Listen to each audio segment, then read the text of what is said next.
আজ আমি আপনাদের শোনাব এক অবিশ্বাস্য রাতের গল্প। এমন এক রাত যা পুরো মানবজাতির ইতিহাস বদলে দিয়েছে। এমন এক রাত যেখানে আসমান এবং জমিন এক হয়ে গিয়েছিল। এমন এক রাত যা হাজার মাসের চেয়েও উত্তম। এটি হলো লাইলাতুল কদরের গল্প। সেই রাত যখন প্রথমবারের মতো কুরআন নাজিল হয়েছিল, এবং এই রাত আজও আমাদের মাঝে আসে। প্রতি বছর রমজানের শেষ দশকে কোনো এক রাতে লাইলাতুল কদর। কিন্তু সেই প্রথম রাত 1400 বছর আগে যখন এই রাত প্রথমবার এসেছিল, তখন কি ঘটেছিল? শেষ পর্যন্ত থাকুন। সেই সময় মক্কা শহর, চারদিকে অন্ধকার। না, শুধু রাতের অন্ধকার নয়, মানুষের হৃদয়ে অন্ধকার। মূর্তি পূজা, মদ্যপান, জুয়া, যুদ্ধ এসবে ডুবেছিল সমাজ। মেয়েদের জীবন্ত কবর দেওয়া হতো, দাসদের সাথে পশুর মতো ব্যবহার করা হতো। শক্তিশালীরা দুর্বলদের উপর অত্যাচার করত। আরব উপদ্বীপে তখন কোনো আইন ছিল না, কোনো ন্যায় বিচার ছিল না। শুধু ছিল অহংকার, গোত্রীয় দ্বন্দ্ব আর রক্তপাত। কাবা ঘরে, যেখানে হযরত ইব্রাহিম আলাইহিসসালাম এক আল্লাহর ইবাদত করেছিলেন, সেখানে তখন 360টি মূর্তি রাখা ছিল। মানুষ এসে সেই পাথরের সামনে মাথা নত করত, দোয়া করত, সাহায্য চাইত। অথচ এই পাথর কিছুই করতে পারত না, দেখতে পারত না, শুনতে পারত না, নড়াচড়াও করতে পারত না। কিন্তু এই অন্ধকার শহরে একজন মানুষ ছিলেন যিনি আলাদা। তার নাম মুহাম্মদ ইবনে আবদুল্লাহ। 40 বছর বয়স। সবাই তাকে চেনে আল আমিন নামে, বিশ্বস্ত মানুষ। কুরাইশরা তাদের মূল্যবান জিনিসপত্র তার কাছে রেখে যেত, কারণ তারা জানত এই মানুষ কখনো মিথ্যে বলেন না, কখনো খেয়ানত করেন না। কিন্তু এই বিশ্বস্ত মানুষটি নিজে কোনো শান্তি পাচ্ছিলেন না। তিনি চারদিকে দেখছেন মানুষ পাথরের মূর্তির সামনে মাথা নত করছে। এই পাথর যা কিছুই করতে পারে না, দেখতেও পারে না, শুনতেও পারে না, তবুও মানুষ তাদের পূজা করছে। মুহাম্মদ সাল্লাল্লাহু আলাইহি ওয়াসাল্লাম নিজেকে প্রশ্ন করতেন, এটা কি সঠিক? নিশ্চয়ই এক আল্লাহ আছেন যিনি সব কিছু সৃষ্টি করেছেন, যিনি সূর্য, চাঁদ, তারা, পৃথিবী, আকাশ সব কিছু বানিয়েছেন। তিনিই তো পূজার যোগ্য, এই পাথর নয়। এই চিন্তা নিয়ে তিনি প্রায় মক্কার বাইরে চলে যেতেন, শহরের কোলাহল থেকে দূরে, মানুষের ভিড় থেকে দূরে। মক্কা থেকে প্রায় 3 মাইল দূরে জাবালে নূর নামে একটি পাহাড় ছিল। সেই পাহাড়ে উঠতে হলে খুব কষ্ট করে খাড়া পথ বেয়ে উঠতে হতো। পাহাড়ের প্রায় চূড়ার কাছে হেরা নামক একটি ছোট গুহা ছিল। এই গুহা খুব বড় ছিল না। একজন মানুষ সোজা হয়ে দাঁড়াতে পারত না, 2-3 জন মানুষ বসতে পারত। কিন্তু এই গুহা থেকে পুরো মক্কা শহর দেখা যেত, কাবা ঘর দেখা যেত। আর রাতের বেলা যখন আকাশে লাখো তারা জ্বলত, তখন মনে হতো যেন আসমান একদম কাছে এসে গেছে। মুহাম্মদ সাল্লাল্লাহু আলাইহি ওয়াসাল্লাম এই গুহায় একাকী বসে থাকতেন। দিনের পর দিন, রাতের পর রাত ধ্যান করতেন, আল্লাহর কথা চিন্তা করতেন। তার স্ত্রী খাদিজা রাদিয়াল্লাহু আনহা তার জন্য খাবার পাঠাতেন। কখনো কখনো নিজেই কষ্ট করে পাহাড়ে উঠে আসতেন। তিনি জানতেন তার স্বামী কিছু একটা খুঁজছেন, কোনো উত্তর খুঁজছেন, কোনো সত্য খুঁজছেন। খাদিজা রাদিয়াল্লাহু আনহা একজন বুদ্ধিমতী এবং ধৈর্যশীল মহিলা ছিলেন। তিনি তার স্বামীকে সব রকম সাহায্য করতেন, কখনো বাধা দেননি, কখনো প্রশ্ন করেননি, শুধু তার পাশে ছিলেন। এভাবে কেটে গেল কয়েক বছর। মুহাম্মদ সাল্লাল্লাহু আলাইহি ওয়াসাল্লাম প্রায় হেরা গুহায় যেতেন, বিশেষ করে রমজান মাসে। তিনি একটানা কয়েক দিন, কয়েক সপ্তাহ সেখানে কাটাতেন। দরিদ্র মানুষদের খাবার দিতেন, আল্লাহর সৃষ্টি নিয়ে চিন্তা করতেন, প্রকৃতির দিকে তাকিয়ে থাকতেন। কিভাবে সূর্য ওঠে, কিভাবে অস্ত যায়, কিভাবে রাতের পর দিন আসে, কিভাবে বৃষ্টি হয়, কিভাবে গাছ বেড়ে ওঠে। এসব দেখে তিনি বুঝতেন এসব কিছুর পিছনে নিশ্চয়ই এক মহান শক্তি আছে, এক মহান স্রষ্টা আছে। এবং তারপর এলো সেই রাত, রমজান মাসের এক রাত। ইতিহাসে এই রাতটি ছিল 21শে অগস্ট 610 খ্রিস্টাব্দ। কিন্তু এই তারিখ গুরুত্বপূর্ণ নয়। গুরুত্বপূর্ণ হলো এটি ছিল লাইলাতুল কদর, সেই রাত যা হাজার মাসের চেয়েও উত্তম। সেই রাত যখন ফেরেশতারা এবং রূহ আল্লাহর অনুমতিতে পৃথিবীতে নেমে আসে। সেই রাত যা ফাজর পর্যন্ত শান্তিময়। মুহাম্মদ সাল্লাল্লাহু আলাইহি ওয়াসাল্লাম সেদিনও হেরা গুহায় ছিলেন। রাত গভীর হয়ে আসছে, চারদিকে নীরবতা, শুধু মাঝে মাঝে বাতাসের শব্দ। পাহাড় থেকে নিচে মক্কা শহরের আলো দেখা যাচ্ছে, ছোট ছোট প্রদীপের আলো। কিন্তু এখানে গুহায় একা। আকাশে লাখো তারা জ্বলছে, চাঁদ উঠেছে, পূর্ণিমার চাঁদ। সবকিছু এত শান্ত, এত নিরিবিলি। মনে হচ্ছিল যেন সারা পৃথিবী থেমে গেছে। মনে হচ্ছিল যেন কিছু একটা ঘটতে যাচ্ছে। কিন্তু কি? হঠাৎ গুহার ভেতর আলো ছড়িয়ে পড়ল, এমন আলো যা আগে কখনো দেখা যায়নি। চাঁদের আলো নয়, তারার আলো নয়, প্রদীপের আলো নয়, অন্য এক আলো, ঐশ্বরিক আলো। মুহাম্মদ সাল্লাল্লাহু আলাইহি ওয়াসাল্লাম চোখ তুলে দেখলেন, তার সামনে দাঁড়িয়ে আছে এক বিশাল সৃষ্টি, এত বড় যে গুহার পুরো জায়গা ভরে গেছে, বরং গুহার চেয়েও বড়। মনে হচ্ছিল যেন তার উপস্থিতি পুরো আসমান এবং জমিন জুড়ে। তার 600 ডানা ছিল, তার মুখমণ্ডল এমন তেজময় ছিল যে দেখা যাচ্ছিল না, তার চারপাশে নূরের আভা। এটি ছিল জিবরাইল আলাইহিসসালাম, ফেরেশতাদের নেতা, আল্লাহর বার্তাবাহক। মুহাম্মদ সাল্লাল্লাহু আলাইহি ওয়াসাল্লাম এই দৃশ্য দেখে ভয় পেয়ে গেলেন, এত ভয় যে তার শরীর কাঁপতে শুরু করল। তিনি আগে কখনো এমন কিছু দেখেননি। এ কি? কে এই সৃষ্টি? কি চায় সে? জিবরাইল আলাইহিসসালাম তার দিকে এগিয়ে এলেন এবং বললেন, ইকরা, পড়ুন। এই একটি শব্দ, ইকরা, কিন্তু এই শব্দের মধ্যে কত শক্তি, কত গভীরতা। মুহাম্মদ সাল্লাল্লাহু আলাইহি ওয়াসাল্লাম বললেন, মা আনা বিকারি, আমি তো পড়তে জানি না। তিনি সত্যিই পড়তে জানতেন না, লেখাপড়া শেখা হয়নি। আরবে তখন খুব কম লোকই লেখাপড়া জানত। তখন জিবরাইল আলাইহিসসালাম তাকে খুব শক্ত করে জড়িয়ে ধরলেন, এত শক্ত যে মুহাম্মদ সাল্লাল্লাহু আলাইহি ওয়াসাল্লামের মনে হলো যেন তার শ্বাস বন্ধ হয়ে আসছে। তারপর ছেড়ে দিয়ে আবার বললেন, ইকরা, পড়ুন। মুহাম্মদ সাল্লাল্লাহু আলাইহি ওয়াসাল্লাম আবার বললেন, মা আনা বিকারি, আমি পড়তে জানি না। জিবরাইল আলাইহিসসালাম আবার তাকে জড়িয়ে ধরলেন, আরও শক্ত করে, আরও কষ্ট হলো। তারপর ছেড়ে দিয়ে তৃতীয়বার বললেন, ইকরা, এবং এবার তিনি পুরো আয়াত বললেন, ইকরা বিসমি রাব্বিকাল্লাযী খালাক, খালাকাল ইনসানা মিন আলাক, ইকরা ওয়া রাব্বুকাল আকরাম, আল্লাযী আল্লামা বিল কালাম, আল্লামাল ইনসানা মা লাম ইয়ালাম। পড়ুন আপনার প্রভুর নামে, যিনি সৃষ্টি করেছেন মানুষকে জমাট রক্ত থেকে। পড়ুন, আর আপনার প্রভু মহামহিমান্বিত, যিনি কলমের সাহায্যে শিক্ষা দিয়েছেন মানুষকে যা সে জানত না। এই ছিল কোরআনের প্রথম 5টি আয়াত। এই ছিল আল্লাহর বাণী যা পৃথিবীতে নাজিল হল। মুহাম্মদ সাল্লাল্লাহু আলাইহি ওয়াসাল্লাম এই শব্দগুলো শুনলেন এবং অনুভব করলেন যেন এই শব্দগুলো তার হৃদয়ে খোদাই হয়ে গেল। তিনি কখনো ভুলবেন না এই আয়াতগুলো। এই শব্দগুলো তার মনে, তার আত্মায়, তার অস্তিত্বের গভীরে প্রবেশ করে গেল। তিনি বুঝলেন, এই আল্লাহর বাণী, এই সেই উত্তর যা তিনি খুঁজছিলেন, এই সেই সত্য যার জন্য তিনি এতদিন অপেক্ষা করছিলেন। কিন্তু তার ভয় তখনও কাটেনি। জিবরাইল আলাইহিসসালাম চলে গেলেন এবং মুহাম্মদ সাল্লাল্লাহু আলাইহি ওয়াসাল্লাম একা হয়ে গেলেন গুহায়। কিন্তু তিনি আর আগের মতো ছিলেন না। তিনি এখন নবী, তিনি এখন রসূল। তার উপর দায়িত্ব এসে গেছে, মানুষকে সত্যের পথ দেখানোর দায়িত্ব, আল্লাহর বাণী মানুষের কাছে পৌঁছানোর দায়িত্ব। কিন্তু তিনি ভয় পাচ্ছিলেন, মক্কার মানুষ কি তাকে বিশ্বাস করবে? তারা কি তার কথা শুনবে? তারা যারা পাথরের মূর্তি পূজা করে, তারা কি এক আল্লাহর ইবাদত করবে? তিনি দ্রুত গুহা থেকে বের হলেন, পাহাড় থেকে নামতে শুরু করলেন। তার সারা শরীর কাঁপছিল, তার হৃদয়ে দ্রুত ধড়ফড় করছিল। তিনি দ্রুত হাঁটছিলেন, প্রায় দৌড়াচ্ছিলেন। পাহাড়ের খাড়া পথ, পাথর, কিন্তু তিনি টের পাচ্ছিলেন না। তিনি শুধু একটা কথা ভাবছিলেন, খাদিজা, তার স্ত্রী খাদিজা রাদিয়াল্লাহু আনহা। তাকে এই ঘটনা বলতে হবে, তার কাছে যেতে হবে। সে বুঝবে, সে সাহায্য করবে।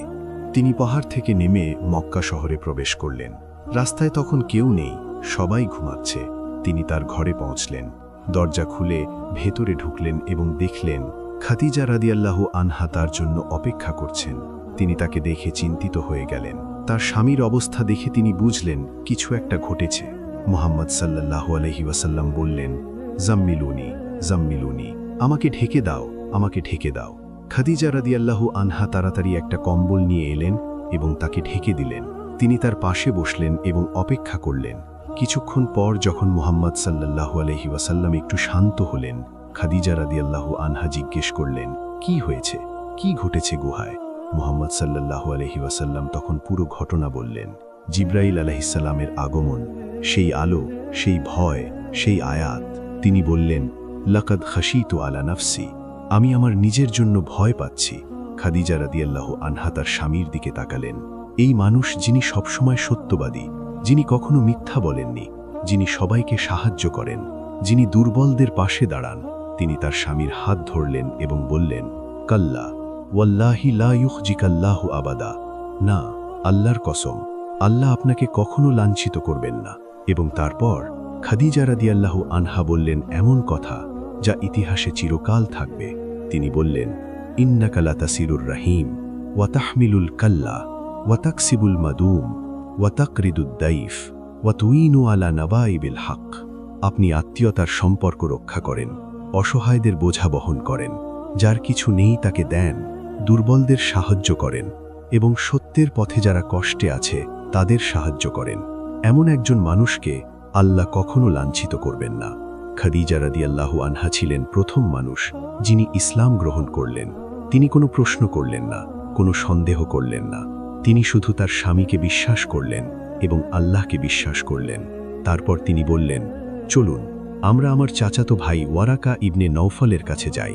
ওয়ারাকা ইবনে নওফল ছিলেন একজন বয়স্ক মানুষ যিনি তাওরাত এবং ইঞ্জিল পড়েছিলেন। তিনি ইহুদি এবং খ্রিস্টান ধর্মগ্রন্থ সম্পর্কে জ্ঞান রাখতেন। তিনি জানতেন যে একজন শেষ নবী আসবেন। পরের দিন সকালে মুহাম্মদ সাল্লাল্লাহু আলাইহি ওয়াসাল্লাম এবং খাদিজা রাদিয়াল্লাহু আনহা ওয়ারাকা ইবনে নওফলের কাছে গেলেন। ওয়ারাকা তখন খুব বৃদ্ধ এবং অন্ধ হয়ে গিয়েছিলেন। মুহাম্মদ সাল্লাল্লাহু আলাইহি ওয়াসাল্লাম তাকে পুরো ঘটনা বললেন। ওয়ারাকা মনোযোগ দিয়ে শুনলেন। তারপর তিনি বললেন, হাজান নামুসুল্লাজি নাজ্জালাল্লাহু আলা মুসা। এই সেই ফেরেশতা যাকে আল্লাহ মুসা আলাইহিস সালামের কাছে পাঠিয়েছিলেন। আপনি হলেন এই উম্মতের নবী। ওয়ারাকা তারপর বললেন, ইয়া লাইতানি ফিহা জাযাআন, ইয়া লাইতানি আকুনু হাইয়ান ইজ ইউখরিজুকা কওমুক। হায়, আমি যদি সেই সময় যুবক থাকতাম। হায়, আমি যদি সেই সময় বেঁচে থাকতাম যখন আপনার কওম আপনাকে বের করে দেবে। মুহাম্মদ সাল্লাল্লাহু আলাইহি ওয়াসাল্লাম অবাক হয়ে জিজ্ঞেস করলেন, আওয়া মুখরিজিয়াহুম, তারা কি আমাকে বের করে দেবে? ওয়ারাকা বললেন, নাম লাম ইয়াতি রাজুলুন বিমিসলিমা জিতা বিহি ইল্লা উদিয়া। হ্যাঁ, এমন কোনো মানুষ আসেনি যিনি আপনার মতো বাণী নিয়ে এসেছেন কিন্তু তাকে শত্রুতা করা হয়নি। এবং ওয়ারাকার কথা সত্য হল। মক্কার কাফেররা মুহাম্মদ সাল্লাল্লাহু আলাইহি ওয়াসাল্লামকে শত্রু মনে করল। তারা তাকে অত্যাচার করল, তার সাহাবীদের অত্যাচার করল। কিন্তু সেসব গল্প অন্য দিনের জন্য। আজ আমরা বলছি লাইলাতুল কাদারের গল্প। সেই রাত যখন কুরআন নাজিল শুরু হয়েছিল, সেই রাত যা হাজার মাসের চেয়ে উত্তম। কিন্তু কেন এই রাত এত গুরুত্বপূর্ণ? কেন আল্লাহ এই রাতকে হাজার মাসের চেয়ে উত্তম বলেছেন? কারণ এই রাতেই কুরআন লাউহে মাহফুজ থেকে দুনিয়ার আসমানে নাজিল হয়েছিল। পুরো কুরআন একসাথে। তারপর সেখান থেকে 23 বছর ধরে ধীরে ধীরে মুহাম্মদ সাল্লাল্লাহু আলাইহি ওয়াসাল্লামের কাছে নাজিল হতে থাকে। কিন্তু সব শুরু হয়েছিল এই এক রাতে। এই রাতে আল্লাহ সিদ্ধান্ত নিলেন যে তিনি মানুষকে আর অন্ধকারে রাখবেন না। তিনি তাদের সঠিক পথ দেখাবেন। তিনি তাদের জন্য একটি সম্পূর্ণ জীবন বিধান পাঠাবেন। এবং সেই জীবন বিধান হল কুরআন। আল্লাহ তাআলা সূরা কদরে বলেছেন, ইন্না আনজালনাহু ফি লাইলাতিল কদর ওয়ামা আদরাকা মা লাইলাতুল কদর লাইলাতুল কদরি খায়রুম মিন আলফি শাহর তানাজ্জালুল মালাইকাতু ওয়ার রূহু ফিহা বিইذনি রাব্বিহিম মিন কুল্লি আমর সালামুন হিয়া হাত্তা মাতলাইল ফজর। নিশ্চয়ই আমি এটি নাজিল করেছি লাইলাতুল কদরে। আর তুমি কি জানো লাইলাতুল কদর কি? লাইলাতুল কদর হাজার মাসের চেয়ে উত্তম। এই রাতে ফেরেশতারা এবং রূহ জিবরাইল আলাইহিস সালাম তাদের রবের অনুমতিক্রমে সকল কাজ নিয়ে অবতরণ করেন। এটি শান্তিময় ফজর পর্যন্ত। হাজার মাস মানে 83 বছর 4 মাস। কল্পনা করুন, একজন মানুষ যদি 83 বছর বেঁচে থাকে এবং সারা জীবন আল্লাহর ইবাদত করে, তবুও সে লাইলাতুল কদরের এক রাতের ইবাদতের সমান পাবে না। এক রাত, শুধু এক রাত যদি কেউ ইবাদত করে, তার চেয়ে ভালো যদি সে সারা জীবন ইবাদত করত। এটাই লাইলাতুল কদরের মর্যাদা, এটাই এই রাতের গুরুত্ব। কিন্তু এই রাত কবে? আল্লাহ তাআলা স্পষ্ট করে বলেননি কোন রাতে লাইলাতুল কদর। কেন? কারণ তিনি চান আমরা পুরো রমজান জুড়ে ইবাদত করি, বিশেষ করে শেষ 10 রাতে। রাসূলুল্লাহ সাল্লাল্লাহু আলাইহি ওয়াসাল্লাম বলেছেন, তালতামিসু লাইলাতাল কদরি ফিল ভিতরি মিনাল আশরিল আওয়াখিরি মিন রমাদান। রমজানের শেষ দশকের বেজোড় রাতগুলোতে লাইলাতুল কদর খোঁজ করো, অর্থাৎ 21, 23, 25, 27 বা ২৯ তারিখের রাতে। বেশিরভাগ আলেমদের মতে ২৭ তারিখের রাতে লাইলাতুল কদর হওয়ার সম্ভাবনা সবচেয়ে বেশি, কিন্তু নিশ্চিত নয়। তাই আমাদের উচিত শেষ ১০ রাতের প্রতিটি বেজোড় রাতে ইবাদত করা। কিন্তু কিভাবে বুঝবেন যে এই রাতটি লাইলাতুল কদর? রাসূলুল্লাহ সাল্লাল্লাহু আলাইহি ওয়াসাল্লাম বলেছেন, এই রাতের কিছু নিদর্শন আছে। এই রাত খুব শান্ত হয়, না বেশি গরম না বেশি ঠান্ডা। আকাশ পরিষ্কার থাকে, হালকা আলো থাকে, চাঁদের আলোর মতো, কিন্তু চাঁদ না থাকলেও। এবং পরদিন সকালে সূর্য ওঠে স্বচ্ছভাবে, কোনো তীব্র রশ্মি ছাড়া, যেন একটি পরিষ্কার থালার মতো। কুকুর ডাকে না এই রাতে। মানুষের হৃদয়ে শান্ত থাকে, ইবাদত করতে ভালো লাগে, দোয়া করতে মন চায়। এই রাতে ফেরেশতারা পৃথিবীতে নেমে আসে। জিবরাইল আলাইহিস সালাম নেমে আসেন। তারা প্রতিটি মুমিনের জন্য দোয়া করে। তারা বলে, আমিন আমিন। যারা ইবাদত করছে তাদের জন্য দোয়া করে, যারা কোরআন তিলাওয়াত করছে তাদের জন্য দোয়া করে, যারা কান্নাকাটি করে আল্লাহর কাছে ক্ষমা চাচ্ছে তাদের জন্য দোয়া করে। এই রাত ফজর পর্যন্ত শান্তিময়। কোনো শয়তান বিরক্ত করতে পারে না, কোনো মন্দ প্রভাব নেই, শুধু আল্লাহর রহমত, আল্লাহর বরকত, আল্লাহর ক্ষমা। এই রাতে আল্লাহ তাআলা পরবর্তী ১ বছরের সব ফয়সালা করেন। কে বেঁচে থাকবে, কে মারা যাবে, কার রিজিক কত হবে, কি কি ঘটবে, সব কিছু এই রাতে লেখা হয়। তাই এই রাতে আমাদের উচিত খুব বেশি করে দোয়া করা, নামাজ পড়া, কোরআন তিলাওয়াত করা, তওবা করা, আল্লাহর কাছে ক্ষমা চাওয়া, জান্নাত চাওয়া, জাহান্নাম থেকে মুক্তি চাওয়া। রাসূলুল্লাহ সাল্লাল্লাহু আলাইহি ওয়াসাল্লাম আয়েশা রাদিয়াল্লাহু আনহাকে শিখিয়েছিলেন একটি দোয়া। আয়েশা রাদিয়াল্লাহু আনহা জিজ্ঞেস করেছিলেন, ইয়া রাসূলাল্লাহ, যদি আমি জানি কোন রাতে লাইলাতুল কদর, তাহলে আমি কি দোয়া করব? রাসূলুল্লাহ সাল্লাল্লাহু আলাইহি ওয়াসাল্লাম বললেন, বলো, আল্লাহুম্মা ইন্নাকা আফুউন তুহিব্বুল আফওয়া ফা'ফু আন্নি। হে আল্লাহ, আপনি ক্ষমাশীল, ক্ষমা করা ভালোবাসেন, তাই আমাকে ক্ষমা করে দিন। এই ছোট্ট দোয়া, কিন্তু কত গভীর। আমরা আল্লাহর কাছে ক্ষমা চাচ্ছি আমাদের সব গুনাহ, সব ভুল, সব দুর্বলতার জন্য। এই রাতে আল্লাহ তাআলা অসংখ্য মানুষকে জাহান্নাম থেকে মুক্তি দেন। হাদিসে এসেছে, আল্লাহ তাআলা প্রতি রাতে জাহান্নাম থেকে মানুষকে মুক্তি দেন রমজানে, কিন্তু লাইলাতুল কদরে তিনি সবচেয়ে বেশি মানুষকে মুক্তি দেন। কল্পনা করুন, আপনার নাম যদি সেই তালিকায় থাকে, আপনি যদি সেই ভাগ্যবানদের একজন হন যাদের আল্লাহ জাহান্নাম থেকে মুক্তি দিয়েছেন। এর চেয়ে বড় সৌভাগ্য আর কি হতে পারে? কিন্তু এই রাত পাওয়ার জন্য আমাদের চেষ্টা করতে হবে। শুধু বাইরে থেকে রমজান পালন করলে হবে না, হৃদয় দিয়ে করতে হবে। রাসূলুল্লাহ সাল্লাল্লাহু আলাইহি ওয়াসাল্লাম বলেছেন, মান কামা লাইলাতাল কদরি ঈমানান ওয়াহতিসাবান গুফিরা লাহু মা তাকাদ্দামা মিন যামবিহি। যে ব্যক্তি ঈমান এবং সওয়াবের আশায় লাইলাতুল কদরে ইবাদত করবে, তার পূর্ববর্তী সমস্ত গুনাহ মাফ করে দেওয়া হবে। সব গুনাহ, যত গুনাহই হোক না কেন, আল্লাহ মাফ করে দেবেন। শুধু শর্ত হলো ঈমান এবং সওয়াবের আশায়, অর্থাৎ আল্লাহকে বিশ্বাস করে এবং তার কাছ থেকে পুরস্কার পাওয়ার আশায়। লোক দেখানোর জন্য নয়, অন্য কোনো উদ্দেশ্যে নয়। রাসূলুল্লাহ সাল্লাল্লাহু আলাইহি ওয়াসাল্লাম রমজানের শেষ 10 দিন ইতেকাফ করতেন, মসজিদে থেকে যেতেন, সব দুনিয়াবি কাজ ছেড়ে দিতেন এবং শুধু আল্লাহর ইবাদতে মশগুল থাকতেন। তিনি রাত জেগে ইবাদত করতেন, তাহাজ্জুদ পড়তেন, কুরআন তেলাওয়াত করতেন, দোয়া করতেন। তিনি তার পরিবারকেও জাগাতেন। আয়েশা রাদিয়াল্লাহু আনহা বলেছেন, যখন রমজানের শেষ দশক আসত, রাসূলুল্লাহ সাল্লাল্লাহু আলাইহি ওয়াসাল্লাম তার লুঙ্গি শক্ত করে বাঁধতেন, অর্থাৎ পুরো প্রস্তুতি নিতেন, রাত জাগতেন এবং তার পরিবারকেও জাগাতেন। এই 10 দিন তিনি সবচেয়ে বেশি ইবাদত করতেন। আজ আমরা কিভাবে এই রাতটি কাজে লাগাবো? প্রথমত, আমাদের রমজানের শেষ 10 রাতে বিশেষভাবে ইবাদতের চেষ্টা করতে হবে। প্রতি বেজোর রাতে, বিশেষ করে 27 তারিখের রাতে আমাদের পুরো রাত বা অন্তত বেশিরভাগ রাত ইবাদতে কাটাতে হবে। তারাবিহের নামাজ পড়তে হবে মনোযোগ দিয়ে, তাহাজ্জুদের নামাজ পড়তে হবে, কুরআন তেলাওয়াত করতে হবে এবং সবচেয়ে গুরুত্বপূর্ণ, দোয়া করতে হবে। আল্লাহর কাছে হাত তুলে কান্নাকাটি করে, নিজের ভাষায়, নিজের কথায়, হৃদয় দিয়ে দোয়া করতে হবে। আল্লাহকে বলতে হবে, হে আল্লাহ, আমি অনেক গুনাহ করেছি, আমাকে ক্ষমা করো। আমি দুর্বল, আমাকে শক্তি দাও। আমি পথ হারিয়েছি, আমাকে সঠিক পথ দেখাও। দ্বিতীয়ত, আমাদের জীবনযাপন পরিবর্তন করতে হবে। শুধু এক রাত ইবাদত করলেই হবে না, সারা বছর আল্লাহর আনুগত্যে থাকতে হবে, 5 ওয়াক্ত নামাজ পড়তে হবে, সত্য কথা বলতে হবে, মানুষের সাথে ভালো ব্যবহার করতে হবে, গরিব দুঃখীদের সাহায্য করতে হবে, মা বাবার সেবা করতে হবে, হারাম কাজ থেকে বিরত থাকতে হবে। কারণ লাইলাতুল কদর শুধু এক রাতের ব্যাপার নয়, এটি পুরো জীবনের ব্যাপার। তৃতীয়ত, আমাদের উচিত অন্যদেরও এই রাতের গুরুত্ব বোঝানো। আমাদের পরিবারকে, বন্ধুদের, প্রতিবেশীদের বলতে হবে লাইলাতুল কদর কত গুরুত্বপূর্ণ। তাদের উৎসাহিত করতে হবে ইবাদতের জন্য। হয়তো কেউ জানে না এই রাত সম্পর্কে, হয়তো কেউ ভুলে গেছে, হয়তো কেউ অলসতা করছে। আমরা যদি তাদের একজনকেও সঠিক পথ দেখাতে পারি, আল্লাহ আমাদের সওয়াব দেবেন। চতুর্থত, আমাদের মনে রাখতে হবে এই রাত হয়তো আমাদের জীবনের শেষ লাইলাতুল কদর হতে পারে। কে জানে আমরা পরের রমজান পাবো কিনা, কে জানে আমরা আগামী বছর বেঁচে থাকবো কিনা।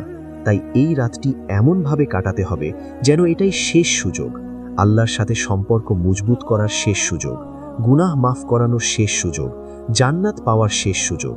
সেই রাত যখন জিব্রাইল আলাইহিসসালাম হীরা গুহায় এসেছিলেন, সেই রাত থেকে শুরু হয়েছিল ইসলামের যাত্রা। সেই রাত থেকে পৃথিবী বদলে যেতে শুরু করেছিল, অন্ধকার থেকে আলোর দিকে, অজ্ঞতা থেকে জ্ঞানের দিকে, জুলুম থেকে ন্যায় বিচারের দিকে। আর সেই পরিবর্তন শুরু হয়েছিল একটি শব্দ দিয়ে, ইকরা, পড়ুন, জ্ঞান অর্জন করুন, চিন্তা করুন, বুঝুন। আল্লাহ যে প্রথম আদেশ দিয়েছিলেন তা ছিল পড়ার আদেশ। কারণ জ্ঞান ছাড়া মানুষ অন্ধকারে থাকে, জ্ঞান ছাড়া মানুষ সত্য থেকে দূরে থাকে। আজও লাইলাতুল কদর আসে। প্রতি বছর রমজানে এই মহান রাত আমাদের কাছে ফিরে আসে এবং প্রতি বছর আল্লাহ আমাদের সুযোগ দেন, ফিরে আসার সুযোগ, নতুন করে শুরু করার সুযোগ, পরিবর্তন হওয়ার সুযোগ। কিন্তু প্রশ্ন হলো, আমরা কি এই সুযোগ নিচ্ছি? আমরা কি সত্যি এই রাতের মর্যাদা বুঝছি? আমরা কি এই রাতকে হালকাভাবে নিচ্ছি? মনে করুন, যদি কেউ আপনাকে বলে এই রাতে যত টাকা চাইবেন তত দেওয়া হবে, আপনি কি ঘুমাতেন?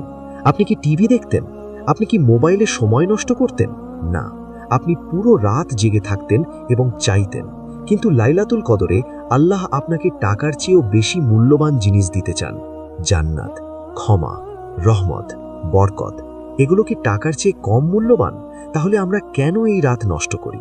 প্রিয় দর্শক, আমরা জানি না আমাদের জীবনে আর কতগুলো রমজান আসবে, আমরা জানি না আর কতবার লাইলাতুল কদর পাব। তাই আসুন এই রমজানে, এই লাইলাতুল কদরে আমরা পুরোপুরি চেষ্টা করি, শেষ 10 রাতে ইবাদতে মশগুল হই, আল্লাহর কাছে কান্নাকাটি করি, তার কাছে ক্ষমা চাই, জান্নাত চাই এবং সবচেয়ে গুরুত্বপূর্ণ, আমাদের জীবন পরিবর্তন করি। কারণ লাইলাতুল কদর শুধু এক রাতের নাম নয়, এটি একটি সুযোগের নাম, পরিবর্তনের সুযোগ, ফিরে আসার সুযোগ, নতুন করে শুরু করার সুযোগ। আল্লাহ তাআলা আমাদের সবাইকে লাইলাতুল কদর নসিব করুন। আমাদের এই রাতে ইবাদত করার তৌফিক দিন, আমাদের গুনাহ মাফ করুন, আমাদের জান্নাত দান করুন এবং আমাদের সেই সব মানুষদের মধ্যে শামিল করুন যাদের তিনি জাহান্নাম থেকে মুক্তি দিয়েছেন। আমিন। আশা করি আজকের এই গল্প আপনাদের ভালো লেগেছে এবং আপনারা লাইলাতুল কদরের গুরুত্ব বুঝতে পেরেছেন। ভিডিওটি ভালো লাগলে লাইক করুন, শেয়ার করুন এবং চ্যানেলটি সাবস্ক্রাইব করে পাশে থাকুন। এভাবে আরও অনেক ইসলামিক গল্প শুনতে চাইলে বেল আইকনটি চাপুন, যাতে নতুন ভিডিও আপলোড হলেই আপনি নোটিফিকেশন পাবেন। আসসালামু আলাইকুম ওয়া রাহমাতুল্লাহি ওয়া বারাকাতুহু। আল্লাহ হাফেজ।